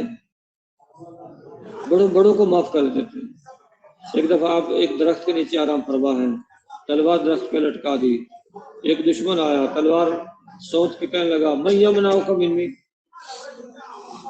آپ کو جگہ میں یمنعکم، آپ نے فرمایا اللہ، اس کا ہاتھ کانپا، تلوار گری، آپ نے تلوار اٹھائی، فرمایا میں یمنعکم منی، آپ بتائیں آپ کو میرے ہاتھ سے کون بتائے؟ کہا کن خیر حافظ، آپ اچھی تلوار پکڑنے والے بنے، آپ نے مت کر دی۔ یہ اخلاق ہے، یہ اخلاق ہے نبی کے اخلاق۔ یوں اس سے دین دنیا پر ایک دیہاتی آیا، آپ علیہ السلام تشریف لے جا رہے تھے، آپ کے چادر کو زور سے کھینچا، اتنی زور سے کھینچا کہ اس کا کنارہ آپ کی گردن مبارک میں کھب گیا، کہنے لگا او محمد، یہ جو آپ کے پاس مال ہے نہ آپ کا ہے نہ آپ کے باپ کا ہے، نعوذ باللہ، اس میں سے مجھے بھی دو، یہ 2 اونٹ لے کے آیا ہوں۔ آپ نے فرمایا مال تو اللہ کا ہے اور میں اللہ کا عبد ہوں، تو تم اس سے ڈرتے نہیں جو سلوک میرے ساتھ کرتے ہیں؟ کہا نہیں، کیوں؟ مجھے پتا ہے جو آپ کے ساتھ برائی کرتا ہے تو اس کا جواب آپ برائی سے نہیں دیتے، اس پہ آپ مسکرا پڑے، میں اس کو دے دوں۔ صحابہ نے اس کو 1 اونٹ کھجوروں کا اور 1 اونٹ جو کا لاد کے دے دیا۔ یہ اخلاق ہے اللہ کے نبی، اس سے دین پھیلا۔ ایک دفعہ آپ تشریف لے جا رہے ہیں،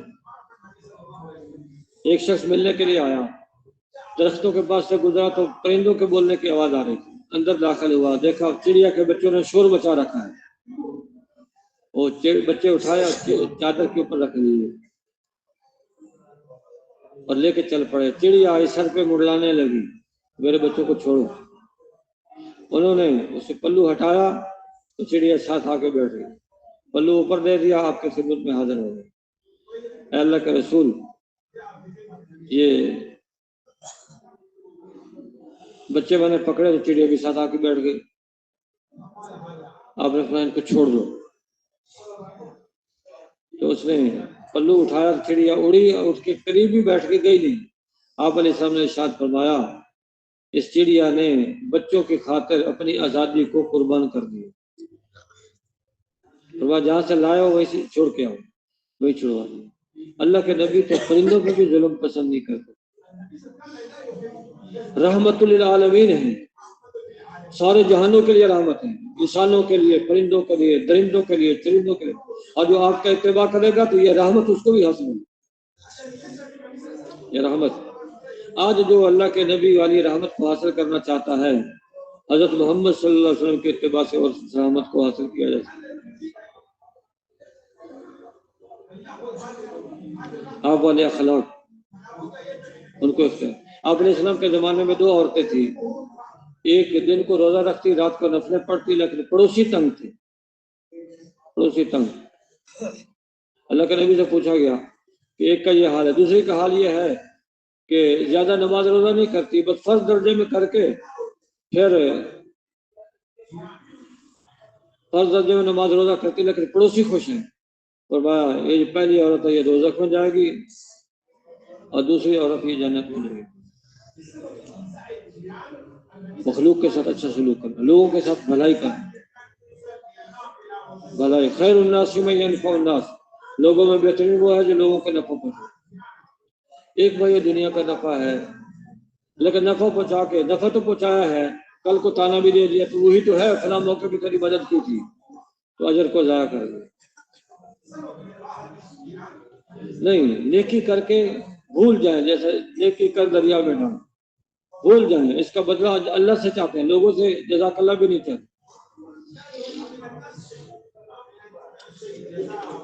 نیکی اور بھلائی کر کے بدلہ اللہ سے چاہتے ہیں، بندے دیں گے تھوڑا دیں گے، اللہ دیں گے تو زیادہ دیں گے۔ ایک ہے لوگوں کے ساتھ بھلائی کر لینا، ان کی خیر خواہی کرنا، یہ بھی اچھی بات ہے، نفع پہنچانا، لیکن سب سے بڑا نفع کیا ہے کسی کو جو پہنچایا جا سکتا ہے؟ ایک آدمی دوزخ کے راستے پہ جا رہا ہے، اس کو پیار محبت سے وہاں سے ہٹا کے جنت کے راستے پہ ڈال دیا، یہ سب سے بڑا نفع ہے، سب سے بڑا نفع ہے۔ آپ علیہ السلام تشریف لے جا رہے ہیں، ایک آدمی ملاقات ہوگی، کہاں جا رہے ہو؟ کہ اپنے قبیلے گھر جا رہا ہوں، کہ وہ خیر کی بات لیتے جاؤ، کہ کیا خیر کی بات؟ دعوت دی اس کو، لا الہ الا اللہ محمد رسول اللہ۔ اس نے کہا یہ جو آپ دعوت دے رہے ہیں اس پہ آپ کا کوئی گواہ ہے؟ آپ نے دائیں بائیں دیکھا، کوئی تھا ہی نہیں وہاں، وہاں گواہ ہے، وہ درخت گواہی دیں گے۔ اللہ کے نبی نے درخت کو اشارہ کیا، زمین چیرتا ہوا آ گیا، اس نے گواہی دی لا الہ الا اللہ محمد رسول اللہ، وہ شخص مسلمان ہو گیا۔ کہا ابھی تو میں اپنے قبیلے میں جا رہا ہوں، میں قبیلے کو یہی دعوت دوں گا، اگر انہوں نے میری بات مان لی تو سارے قبیلے کو لے کے آ جاؤں گا، ورنہ میں آ جاؤں گا پھر آپ کی خدمت میں آ کر۔ یہ خیر کو تقسیم کرنا۔ اللہ کے نبی نے کیا اشارہ، علی تیری وجہ سے ایک آدمی راہ راست پہ آ جائے تیرے لیے سرخ اونٹوں سے بہتر۔ کسی کو پیار محبت سے ایسے راستے پر، جنت کے راستے پر ڈال دینا، یہ اس کے لیے بہت اس کا بہت بڑا اکرام ہے۔ یہ کام اللہ نے نبیوں سے لیا ہے، یہ کام سید الانبیاء حضرت محمد صلی اللہ علیہ وسلم سے لیا ہے۔ تو اب آپ علیہ السلام کی ختم نبوت کی برکت سے میرے آپ کے ذمے ہے یہ کام۔ اچھا یہ کام پہلی امتوں کی ذمہ داری بھی تھا، لیکن اس امت کے لیے تاکید زیادہ ہے، اتنی تاکید پہلی امتوں کے لیے نہ تھی۔ اس کام کو کام بنا کے کرنا، آج تک کام کو کام نہیں بنایا، محنت کو محنت نہیں سمجھا، یہ ہماری تقصیر ہے، غلطی ہے، کمی ہے، اس پہ توبہ استغفار کریں گے، آج کے بعد محنت میں کمی نہیں کریں گے، ایسی محنت کریں گے جیسے حضرت محمد صلی اللہ علیہ وسلم نے محنت کی۔ آپ نے محنت شروع کی تو آپ کی محنت تو لا الہ الا اللہ محمد رسول اللہ، اور مکے کے لوگ تو بتوں کے پجاری، یہ بارش برسانے کا بت، یہ اولاد دینے کا بت، یہ نفع دینے کا بت، اور لا الہ الا اللہ میں تو ہے کسی سے کچھ نہیں ہوتا، سب کچھ کرنے والی ذات ایک اللہ کی، بتوں سے نہیں ہوتا اللہ سے ہوتا، یہ تو ان کے سر پہ لٹھ مارنا تھا۔ تو جمع ہو کے آ گئے آپ کے چچا ابو طالب کے پاس، ابو طالب آپ کا بھتیجا ہمارے بتوں کو برا کہتا ہے، ہمارے بڑوں کی تکفیر کرتا ہے، ان کو کافر بتلاتا ہے، یہ ہمارے سے برداشت نہیں ہوتا، اس کو روکو۔ تو ابو طالب سردار تھے، سمجھا بجھا کے ان کو واپس کر دیا، ان کا خیال تھا بھی کافی ہو جائے گا، لیکن دیکھا کہ آپ علیہ السلام کی دعوت میں کوئی فرق نہیں ہے، جو کا تم اسی طرح رواں دواں ہیں، دعوت دے رہے ہیں۔ پھر آ گئے، ابو طالب آپ کا بھتیجا ابھی تک باز نہیں آیا، اب ہمارے سے برداشت نہیں ہوتا، اب ہم تیرے سے بھی لڑیں گے، اس سے بھی لڑیں گے۔ یہ بات کر کے چھن چھنا کے قوم اٹھ کے چلی گئی۔ تو ابو طالب نے کہا بھتیجے میرے اوپر اتنا بوجھ نہ ڈالو کہ میں برداشت نہ کر سکوں۔ اب سمجھے کہ شاید چچا ڈر گئے ہیں قوم سے اور اس وجہ سے میری مدد سے ہاتھ کھینچنا چاہتے ہیں۔ آپ نے دو ٹوک بات کی، چچا جان اگر یہ لوگ میرے ایک ہاتھ پہ سورج اور دوسرے پہ چاند بھی لا کر رکھ دیں پھر بھی میں اپنی دعوت سے باز نہیں آؤں گا۔ یہ بات کہی اور آپ کی آنکھوں میں آنسو آ گئے، آپ اٹھ کے تشریف لے گئے۔ چچا پیچھے سے آئے، کہ بھتیجے میری مدد آپ کے ساتھ ہے، میری مدد آپ کے ساتھ ہے، آپ کام کریں میں آپ کی مدد کرتا رہوں۔ آخری دم تک مدد کی۔ تو کچھ تھوڑا عرصہ گزرا تھا، پھر آ گئے تو طالب اب ہم آپ کے پاس فیصلہ کن بات لے کے آئے ہیں، اب آپ کو ہماری بات ماننی پڑے گی۔ یہ عربوں کا سمجھدار جوان ہے، سارے اس کو جانتے ہیں، عمارہ بن ولید، اس کو آپ اپنے پاس رکھ لیں اور محمد کو ہمارے حوالے کریں صلی اللہ علیہ وسلم۔ چچا نے کہا سبحان اللہ، یہ کہاں کا انصاف ہے، اپنے بیٹے کو تمہارے حوالے کرو تم اس کو قتل کرو، اور تمہارے بیٹے کو میں گھر میں رکھ کے پالوں پوسوں بڑا کروں، جاؤ تمہارے سے جو ہوتا ہے کرو، میں محمد کو تمہارے حوالے کرنے والا نہیں کیا۔ آپ کی مدد کرتے رہے۔ پھر ابو طالب ڈر گئے کہ اب قوم مجتمع ہو گئی، پھر قریش کو جمع کیا کہ تم میں سے کون ہے جو محمد کی حفاظت کرے گا۔ سب نے کہا، اگرچہ مسلمان نہیں ہوئے تھے کہ ہم محمد صلی اللہ علیہ وسلم کی حفاظت کریں، ہمارے قبیلے کا آدمی ابو لہب کے علاوہ باقی سب نہیں۔ تو آپ علیہ السلام دعوت دیتے تھے۔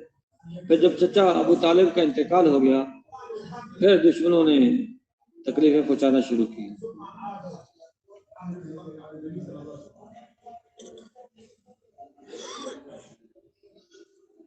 آپ فرمانے لگے چچا آپ کی جدائی بہت جلد محسوس ہونے لگی، آپ کی جدائی بہت جلد محسوس ہونے لگی۔ اللہ کے نبی نے ساری تکلیفیں برداشت کی ہیں، لیکن امت جہنم میں چلی جائے یہ گوارا نہیں۔ نبی کے اندر شفقت تو ماں سے زیادہ ہوتی ہے۔ جیسے بچہ ماں سے لڑتا ہے، کہتا ہے میں آگ میں چھلانگ لگاتا ہوں، ماں اس کو نہیں چھوڑتی، پکڑ لیتی ہے، تو ماں کے کپڑے پھاڑتا ہے، اس کے بال نوچتا ہے، اس کے ناک سے بوجھتا ہے، اس کو تھپڑ مارتا ہے، اس کو ماں کہتی ہے مجھے مار دے لیکن میں اپنی زندگی میں تجھے نہیں چھوڑ سکتی کہ تم آگے چلے۔ یہ ساری تکلیفیں ماں برداشت کر لیتی ہے، ایسے نبی ساری تکلیفیں برداشت کر لیتا ہے، لیکن میری امت جہنم میں چلی جائے یہ مجھے گوارا نہیں۔ اس لیے آپ نے ساری تکلیفیں اٹھائی ہیں، برداشت کی ہیں، لیکن امت کا جہنم میں جانا یہ گوارا نہیں کی۔ آپ علیہ السلام نے محنت کی، صحابہ کو اس محنت پہ ڈال کے گئے، صحابہ نے محنت کی، تابعین کو اس محنت پہ ڈالا ہے، تابعین نے محنت کی، تب تابعین نے کو اس محنت پہ ڈالا ہے، انہوں نے بزرگان دین کو اس محنت پہ ڈالا ہے، ہوتے ہوتے اب یہ ذمہ داری ہمارے تک آ گئی۔ ہم نے اس محنت کو محنت بنا کے، کام کو کام بنا کے پوری دنیا میں جانا ہے، پوری دنیا میں جانا۔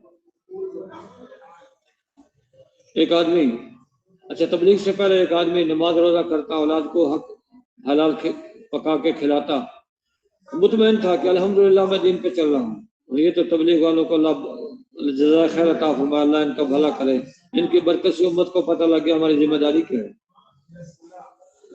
ہماری ذمہ داری یہ ہے خود نیکی کرتے ہوئے لوگوں کو نیکی کی دعوت دینی ہے، خود برائی سے بچتے ہوئے لوگوں کو برائی سے بچنے کی تلقین کرنی ہے۔ اگر ایسا نہیں کریں گے تو پوچھا جائے گا۔ آج امت نماز نہ پڑھنے کو تو گناہ سمجھتی ہے، لیکن نماز کی دعوت نہ دینے کو گناہ نہیں سمجھتی۔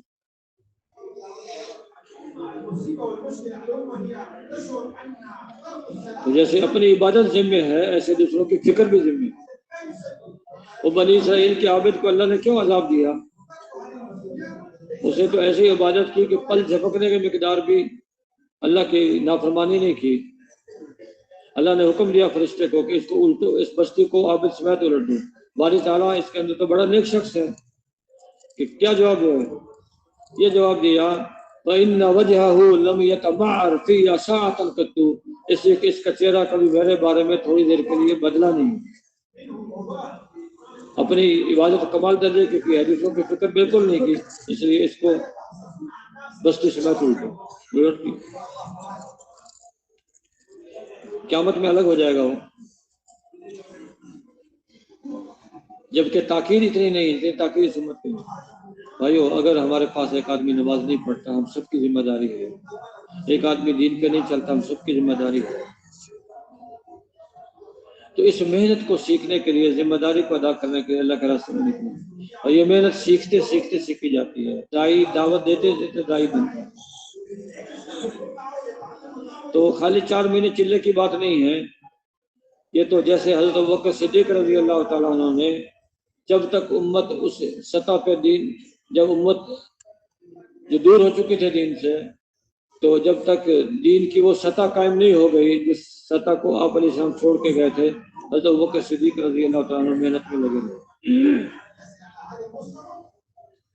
اتنی محنت کی، حضرت اسامہ رضی اللہ کا لشکر نکال کے الگ بھیجا، ایک جماعت کو تیار کر کے مانعین مرتدین کے خلاف نکالا، اور ادھر سے مدینے میں خطرہ ہے کہ رومی آ کے حملہ کر دیں اور صحابہ کی عورتوں کو قتل کر دیں، آپ علیہ السلام کے ازواج مطہرات کو شہید کر دیں۔ یہ سارا کچھ برداشت کیا، لیکن وہ لشکر روانہ کیا۔ وہ لشکر صبح کہیں، شام کہیں، دن کو کہیں، رات کو کہیں، اتنی تیزی سے چلا ہے کہ کافروں کے جاسوس نے آ کے بتایا مسلمانوں کا ایک لشکر نہیں 5 لشکر ہیں۔ ایک نے کہا میں نے لشکر وہاں دیکھا، دوسرے نے کہا میں نے وہاں دیکھا، تیسرے نے کہا وہاں دیکھا۔ روب پڑ گیا، روب۔ سجا نامی عورت نے نبوت کا دعویٰ کیا، اس کے ساتھ مقابلہ کیا، اور ادھر جو ہے ایک شخص نے نبوت کا دعویٰ کیا، ان کا مقابلہ کیا حضرت بکر صدیق نے، اور مانعین مرتدین کا مقابلہ کیا، تو 2 مہینے کے اندر ایسی قربانی کی ہے، قربانی کے ساتھ دین کو اور مدینے کو خالی کیا ہے اور سب کو اللہ کے راستے میں نکالا ہے، تو 2 مہینہ میں اللہ نے اس سطح کو قائم کر دیا۔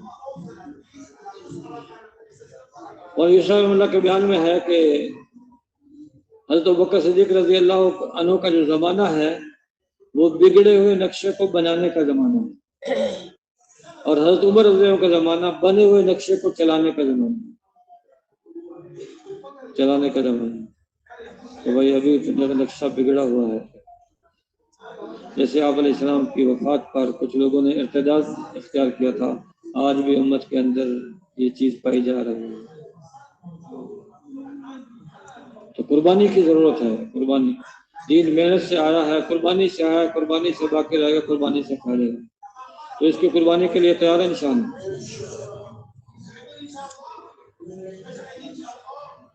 پھر آگے رمضان آ رہا ہے، رمضان بھی قربانی کا مہینہ ہے۔ غزوہ بدر رمضان میں ہوا، فتح مکہ رمضان میں ہوا۔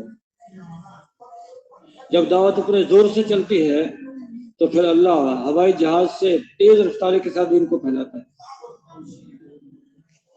سن 6 ہجری میں صلح حدیبیہ کے موقع پہ صحابہ کی تعداد 1400 ہے، 1400 ہے،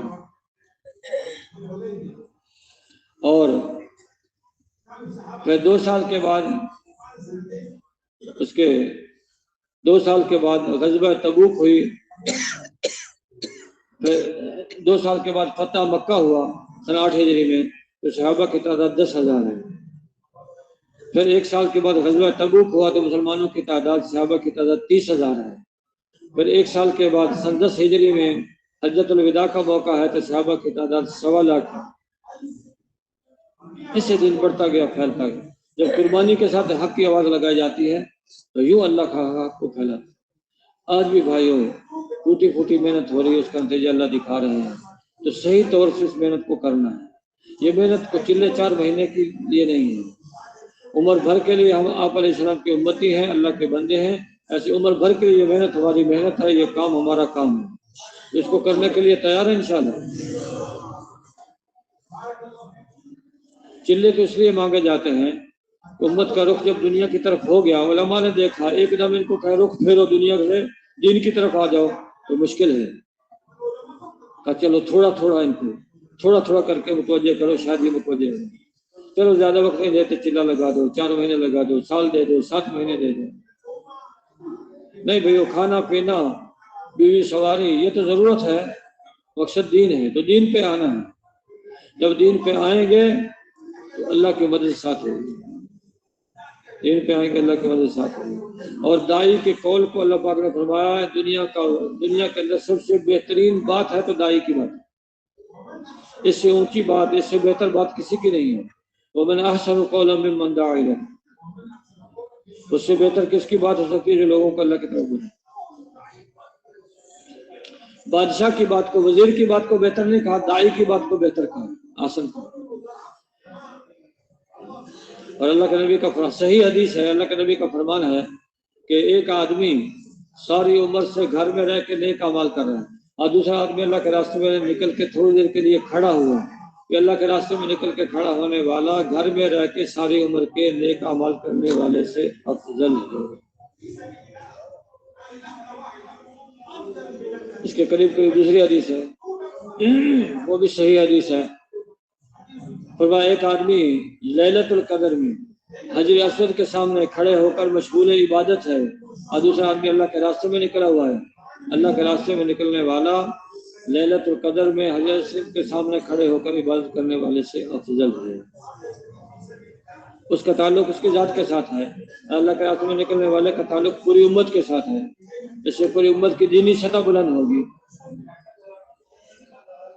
تو چونکہ یہ امت کی فکر ہے، اس لیے نکلنے والا جب خرچ کرتا ہے تو مالی خرچ پر لاکھوں گنا ملتا ہے، بدلے عبادت پر کروڑوں گنا ملتا ہے۔ اور اللہ کی مدد ساتھ ہو جاتی، وہ اللہ کے راستے میں نکلے ہیں بھائیو، یہ چلوں کا کام نہیں ہے، زندگی کا کام ہے، تو زندگیاں لگانے کے لیے تیار ہے کون سا، لیکن ایک دم زندگی پہ آ جائیں یہ آسان بھی نہیں ہے، اس لیے سیڑھی سیڑھی سے آگے کرتے ہیں تاکہ چھت پر آدمی پہنچ جائے۔ تو سیڑھی یہ ہے کہ بھائی جو ساتھی چلے میں چل رہے ہیں 4 مہینے لگا کے جائیں گے، کھڑے ہو کے اپنے ارادے کا اظہار فرما دیں، چلے سے 4 مہینے، چلے سے 4 مہینے، ماشاء اللہ ماشاء اللہ ماشاء اللہ، چلے سے 4 مہینے آئے تھے تھوڑے وقت کے لیے، لگا کے جائیں گے 4 مہینے، آئے تھے مرکز کو دیکھنے کے لیے، آئے تھے جماعت کی نصرت کے لیے، آئے تھے شب جمعہ کے لیے، آئے تھے کسی کام اور سے، لیکن لگا کے جائیں گے 4 مہینے، اللہ برکت دے۔ تشریف رکھیں، تشریف رکھیں۔ اگلا تقاضا یہ ہے، 4 مہینے میں چل رہے ہیں، ہر سال 4 مہینے لگائیں گے، بیٹھے بیٹھے ہاتھ سے اشارہ کریں، ہر سال 4 مہینے، ہر سال 4 مہینے، وہی سوچ سمجھ کے ہاتھ کھڑا کرنا بھائی۔ اگلا تقاضا، اگلا تقاضا، 4 مہینے لگ گئے، 2 سال میں ہر سال چلا چلا بھی لگ گیا، قواعد پورے ہو گئے، اب واپس جا کر مہینے 2 مہینے میں انشاءاللہ جماعت تیار کر کے لائیں گے، سال 7 مہینے بیرون کے لیے یا سال اندرون کے لیے، اس کے لیے جس کا ارادہ ہے ہاتھ سے اشارہ کر دیں، سال 7 مہینے بیرون، سال اندرون، اللہ جزائے خیر عطا فرمائے۔ اللہ جل شانہ آپ کو بہت بہت جزاک اللہ، ماشاءاللہ پوری مجمع توجہ دھیان کے ساتھ بات سنی، کام سمجھ میں آ گیا، ذمہ داری سمجھ میں آ گئی، اب تک جو کمی کوتاہی ہو گئی ہے اس سے اقرار کیا، توبہ کیا، اللہ سے معافی مانگی، اور موت تک پوری دنیا میں اللہ کے پیغام کو پہنچانے کے اعلان ارادے کی نیت کی، فیصلے کیے، تقاضے پہ اپنے آپ کو پیش کیا، اللہ جل شانہ دیکھ کے خوش ہو رہے تھے، فرشتے نے لکھ لیا، اللہ تعالیٰ تمہاری قبول فرمائے۔ تشریف رکھ ایک دو بیٹھ بھائی، اللہ والی دعا نہیں